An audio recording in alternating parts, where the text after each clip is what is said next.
একই মাংস দিয়ে দুই ধরনের রেসিপি করব একসাথে। এখানে আমি খাসির মাংস নিয়ে নিয়েছি 1.5 কেজির মতো। মাংসগুলোকে খুব ভালো করে পরিষ্কার করে ধুয়ে নিচ্ছি। এখন এই মাংসগুলোকে একটা রান্নার প্যানে নিয়ে নিচ্ছি। শুকনা মরিচ ফালি করে নিয়েছি বেশ কয়েকটা, গোটা গরম মশলা, এলাচ, দারুচিনি, তেজপাতা, লবঙ্গ, গোটা জিরা, পেঁয়াজ কুচি, রসুন কুচি, লাল মরিচের গুঁড়া, ধনিয়ার গুঁড়া, জিরার গুঁড়া, লবণ, হলুদ দিয়ে দিয়েছি। এখন দিয়ে দিচ্ছি আদা পেস্ট। এখন দিয়ে দিচ্ছি একটা গরম মশলার পেস্ট।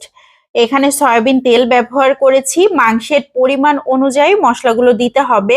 আমি এখানে গোটা মশলাই বেশি ব্যবহার করেছি, কোনো ধরনের পানি দিব না। এমনিতেই দেখেন কত পানি বের হয়েছে, কারণ আমি মাংস ধোয়ার পরপরই চুলাতে বসিয়ে দিয়েছি, পানি ঝরাইনি, এই জন্য অনেকটাই পানি বের হয়েছে। এই পানিতেই মাংসটা খুব সুন্দরভাবে রান্না হয়ে যাবে, আবার ভাজিও হয়ে যাবে। খাসির এই মাংসটাকে আমি একদম ভাজি করে ফেলবো। এভাবে নাড়াচাড়া করতে করতে তেলটা উঠে আসবে আর একদম ভাজি হয়ে যাবে, কালারটা চেঞ্জ হয়ে যাবে, তখন বুঝতে হবে রান্না একদম কমপ্লিট। কত সুন্দর সিদ্ধ হয়েছে দেখেন। আমি পোলাওয়ের সাথে সার্ভ করেছি। এই মাংস দিয়ে পোলাও খেতে অসাধারণ টেস্টি হয়। পোলাও রান্না করেছি, মাংস রান্না করেছি, কিন্তু এখন টিকিয়া না বানালে একদমই চলবে না। এরকম রান্না করা মাংস দিয়ে কিন্তু খুব সহজেই টিকিয়া বানানো যায়। আমি কয়েক পিস মাংস উঠিয়ে নিয়েছি। এদিকে আগে থেকে মসুর ডাল সিদ্ধ করে নিয়েছি। আমি মসুর ডালের মধ্যে রসুন, পেঁয়াজ, কাঁচামরিচ দিয়ে ডালগুলোকে খুব ভালো করে সিদ্ধ করে নিয়েছি।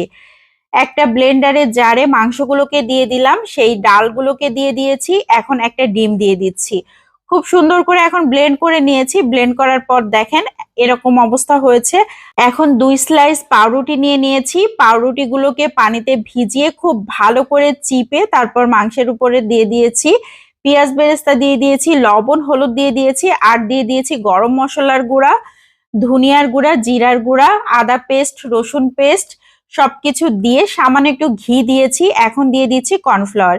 ঘি দিলে কিন্তু খুবই সুন্দর একটা স্মেল আসবে।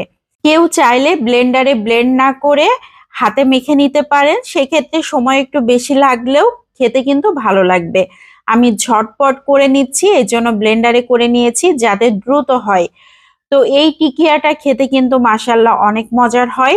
মাংসের টিকিয়া যেভাবেই করা হোক না কেন খুবই মজার। এটা কিন্তু স্ন্যাক হিসেবে চায়ের সাথেও দারুণ মজার হয়, আবার ভাতের সাথে তো অসাধারণ। আমি আজকে এগুলোকে পোলাওয়ের সাথে সার্ভ করব। একদম মুচমুচে করে ভেজে নিয়েছি, ভেতরটা জুসি থাকবে, উপরটা কিন্তু বেশ মুচমুচে হবে।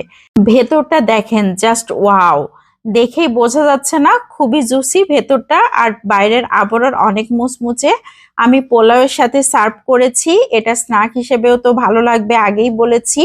পোলাওয়ের সাথে কিন্তু অনেক বেশি মজার হয়। যারা এইভাবে তৈরি করেননি তারা একবার হলেও ট্রাই করে দেখতে পারেন। আজকে বিদায় নিচ্ছি। আসসালামু আলাইকুম।